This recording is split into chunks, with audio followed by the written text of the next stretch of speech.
You know what? I'm gonna fight more weekly bosses like I did in the first Mavuika video. I don't know why, it just feels appropriate. Hello, welcome back. I've been having a lot of thoughts about Mavuika recently, and I figured why not record them and toss them onto the garbage fire that is current online Mavuika discourse. Featuring Lenny, because he's the character that I used to justify skipping Mavuika. Let's just whale it up. Whale is easy enough that I can turn my brain off and talk. The first thing that she does that I didn't expect is the one that a lot of you are probably already familiar with. She just completely kind of destroyed the meta. Everybody knows this, so I won't talk too long about it, but we're now at the point where it is a DPS increase to slot Mavuika into random unrelated teams. Every character's best team now has Mavuika because her burst does so much damage in such a short period of time. I still hold my original opinion that she's inflexible because she's doing the same thing in all of those teams. She's not doing anything to help anyone else. She's just selfishly dealing a lot of damage.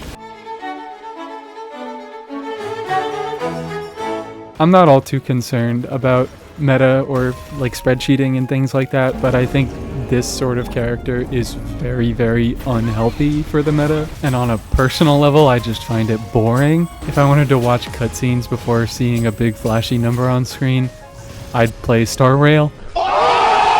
You know what? I think I'm actually gonna completely respec into just playing Nuke Seat Lolly. That's what I feel like doing right now. I don't know how well this is gonna work, but I don't care, it's funny. But this isn't what the video is about. Everyone kind of already knows that about Mavuika. I'm here to talk about some of the good things. Maybe not the best boss to fight. You know what, yeah, I'm going against Arlecchino. I think Arlecchino is going to be really funny. Because while Mavuika is really, really overtuned, I don't think it's come without its benefits. And this is sort of in part of Seat Lolly, because don't get me wrong, Seat Lolly is also disgustingly overtuned, but I kind of have the same feelings that I did with Farina and Nuvolette. I think it's way more acceptable for a support to be way overtuned than a DPS, because a support brings other characters up with them. Because Seat Lolly gives Mavuika Res Shred, damage bonus, and the cryo application that she needs to melt all in one team slot, she's really opened up what hypercarry Mavuika teams can look like. I mean, if you didn't really know, Shilonen's been a very big victim of this. Res Shred doesn't stack well at all. Most enemies have a default 10 to 15 resistance to all elements, but all Res Shred that would bring an enemy below 0% resistance gets halved. So in the case of Seat Lolly, she has 20% resistance shred. With an enemy with 15 resistance, her first 15 applies normally, but the last 5% gets reduced to 2.5. So stacking Res Shred is a lot worse than any other stat. And because Seat Lolly provides all of the Res Shred that Mavuika needs, Xilonen has become pretty replaceable. Cryo Resonance gives you 15% crit rate against enemies that are affected by cryo, and in the past this was sort of intended to be used in freeze teams, but now that we have forward melt teams where, you know, pyro units are doing the majority of their damage onto enemies that are affected by cryo, they kind of get a free 15% crit rate from this, which has made a lot of older cryo units that otherwise wouldn't provide very much in their kits way more worth thinking about. Dione is here because she's probably the first example that a lot of you know about. Her C6 buffs Elemental Mastery by 200 when standing in her field, and you can get an additional 120 by tossing her on instructors, which makes Diona effectively give 320 elemental mastery and 15% crit rate. Turns out that's pretty competitive with Shilonen's Res Shred. And all of this is possible because Mavuika is so overtuned. You get a lot of value by pumping all of your team's stats into her. I'm gonna swap Nahida out for a more suitable comparison. I'm taking the stand.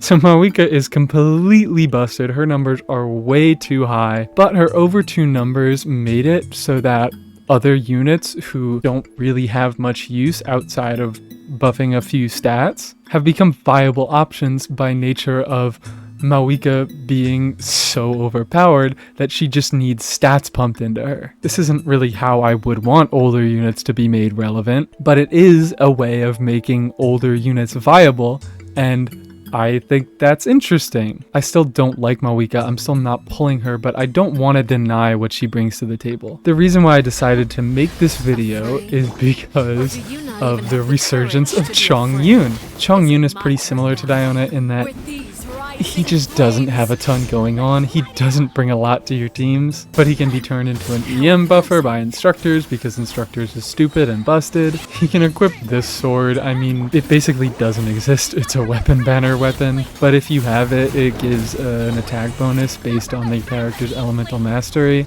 Guess I could have just shown this off. It's the same passive as Wandering Even Star, same stat line too, I believe. He has those two buffing options, and he also has C2, one of the very few sources of cooldown reduction that exists in this game, and it generally hasn't been useful. Cooldowns generally line up well enough that Chongyun bringing basically nothing besides cooldown reduction was almost never worth the team slot. Mavuika has changed that because including Chongyun in your team, he can hold that buffing gear as mentioned, he can activate Cryo Resonance, and speeding up the rate at which Mavuika can burst may not be an increase to your on-screen damage, but it is an increase to your team's damage per second. Again, this is mostly Citlali's doing because Arlecchino can also make use of these things, but Arlecchino is also kind of disgustingly strong, and Mavuika definitely makes use of it better. Her damage coming in one big hit at the beginning of her rotation not only makes setups easier, but it makes it so that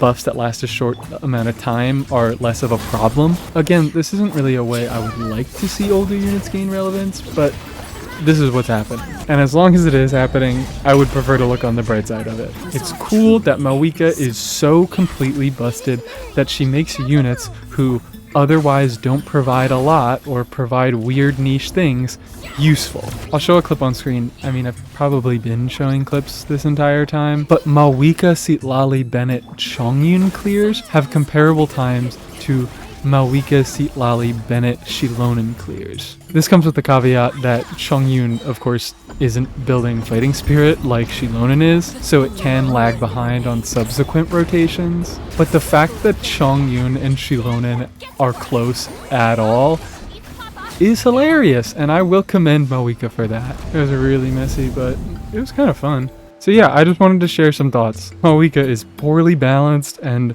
really unhealthy for the meta, but there are some cool things that she's been doing, and I would like to recognize them. Chongyun and Diona have never been better. I've got some stuff about Eonsan planned when she comes out. Hope I'll see you in the next one, and have a great day.